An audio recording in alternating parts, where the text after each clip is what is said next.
Hey guys, Brony Critic here. Now, I know I haven't been very active. I do have a script in the works and ready to shoot in a little bit. However, I've been mostly focusing on trying to get ready for TruckCon this year. I've got 3 panels going, and I'm going to have an information video out as soon as I can. However, while we're waiting, I thought it was about apt and about time for me to release another Austraeoh video. That's right, I'm still continuing this series, I just haven't been able to focus on a lot of it. The last couple of years have been very changing for me. Everything's been going, everything's been moving a mile a minute, if you can understand where I'm coming from. So, with that said, let's get into the chapters 11 through 20 of Austraeoh. Now that is the episodes, as I'm looking at it. I have a little note sheet here. That is the episodes stars through to survey.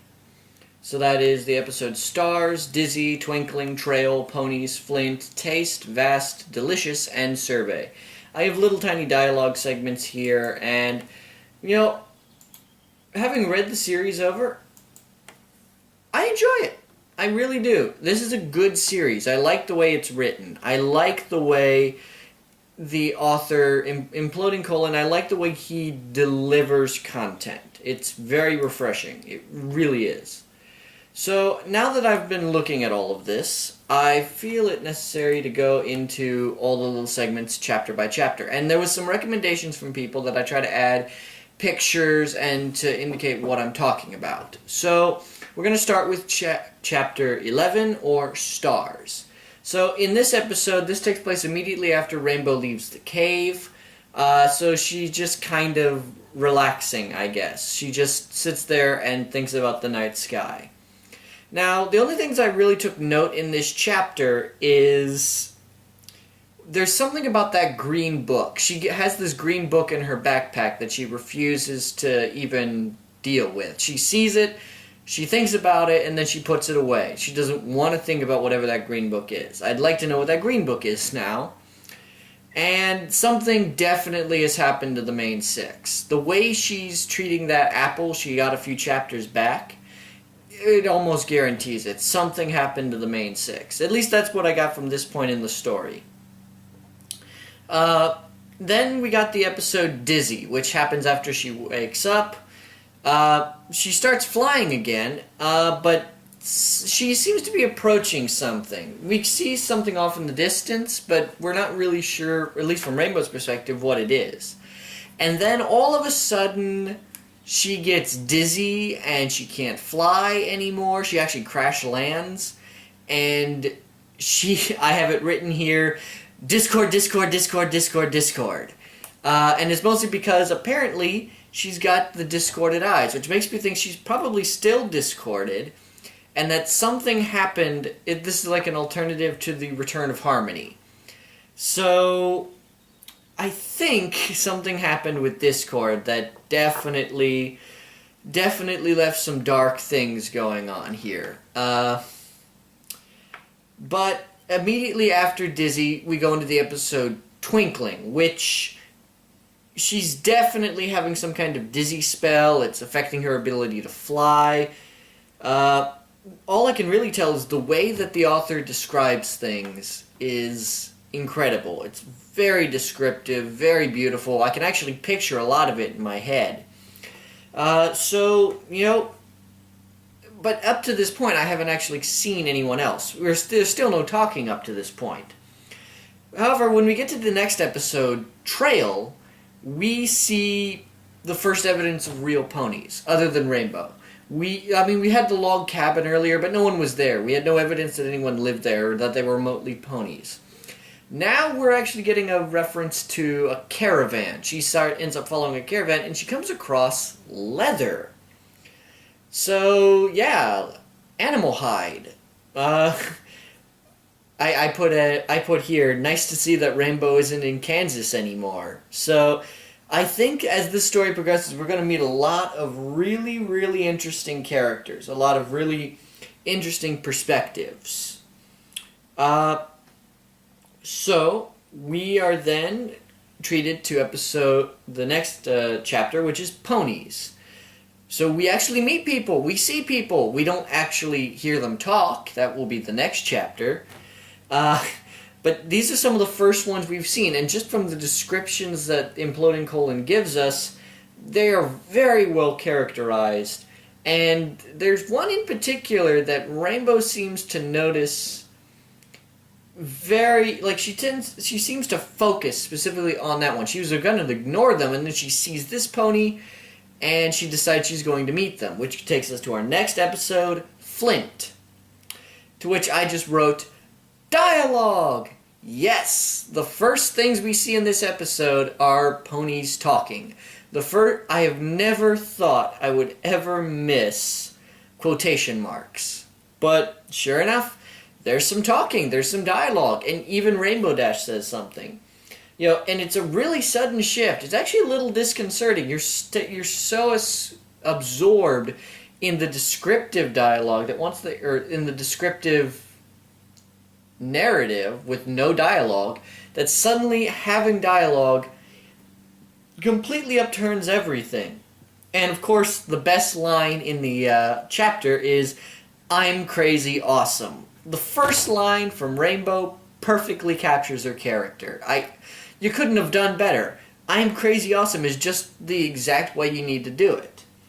And that mysterious pony from the previous chapter, her name is Goldplate. At least I think it's a her. I think that she's actually disguising herself. That's the thing. I think she's traveled a lot. She's definitely a girl. Just the way that they describe thing, and as chapters go on a little bit later, it's definitely there.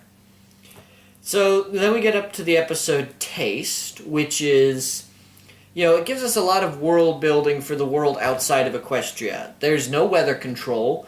In fact, it seems to imply that that these guys are actually active in wherever they're going's weather control. And that if they don't succeed in their mission, that area doesn't have really good weather. So it seems like each place is going to have their own way of doing things, but especially weather control.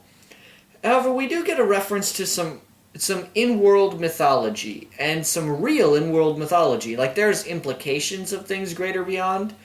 Like, just going off into the map is an adventure, a Hobbit-esque adventure to see what else is out in this world. But we finally get the reference to explicit mythology, and that is with Stratopolis. I want to know what Stratopolis is. So, knowing this series, how long it is, something tells me we're going to find out a little bit about it. That's the thing, is that when you're this early in the story, there's a lot of implications, and I have a feeling we're going to see some things, but I get a lot of J.K. Rowling hints, or a lot of J.K. Rowling feelings, where the things introduced in the very first story will have a major role later on in the series. So I definitely want to see what Stratopolis is. And in the next chapter, there's a little bit more. The only other thing I really noticed about this chapter is beef jerky. There's actually jerky, so there's a promise of some strange ponies and strange creatures, and people that Rainbow is not going to get along with, and I think she's going to end up disagreeing with a lot. So, there's a hint of danger involved, just in traveling, which I rather like. It fits with the adventure theme a lot, without having to really go into anything else. When we move to the next chapter, we get Vast, which, once again, some more internal mythology. They give a reference of some great desert, far, far to the east. We're definitely going to be seeing this thing. Just from the pictures I've seen from the Austraeoh fan forum, there's a big desert. I know there's a desert out there. And we're definitely going to end up probably seeing it. That's sort of what I've been thinking is, all these things they're mentioning, we're definitely going to get to see again. And we've also gotten to meet a lot of these ponies along the way. They do characterize them a lot. My favorite is definitely Full Trot. He's just, there's this very good sense of world weariness. He's what Rainbow, I feel, will become by the end of this adventure. Hell, it might be what she becomes by the end of this book. I'm not sure. We're still only I think we're only at I've only talked to about chapter 18. So, there's a lot more going on. But I like his. I want to see him for a few more chapters. I want Full Trot to continue on in this adventure. I'm not sure about Goldplate. Goldplate, maybe we'll get to see more of her whenever we arrive where Rainbow and the caravan seem to be going. But we get to the next episode, Delicious, and Rainbow is definitely suffering from some bad dreams, which to me seems like it's implications of guilt. But if she's suffering from bad dreams, I'm kind of curious where Luna is, since isn't it Luna's job to protect dreams? Unless the story was written before that part of her was characterized. I mean, it's entirely possible, but I don't know. It seems like there's something definitely going on, and I think Discord might be involved. But once again, I definitely do think that Goldplate is probably a mare. They're trying to keep it under wraps, but just the fact that Rainbow sees him walk out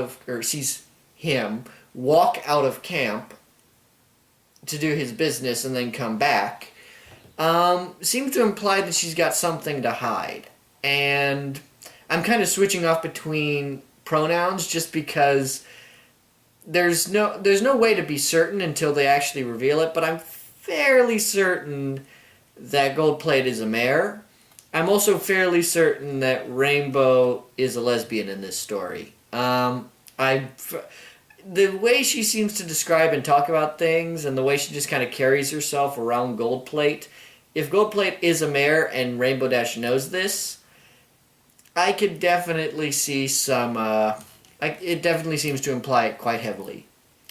So they mention where they're actually going, I think, for the first time in this story. Or if they don't mention it, this is the first time they've actually started really describing it. The city of Winthrow.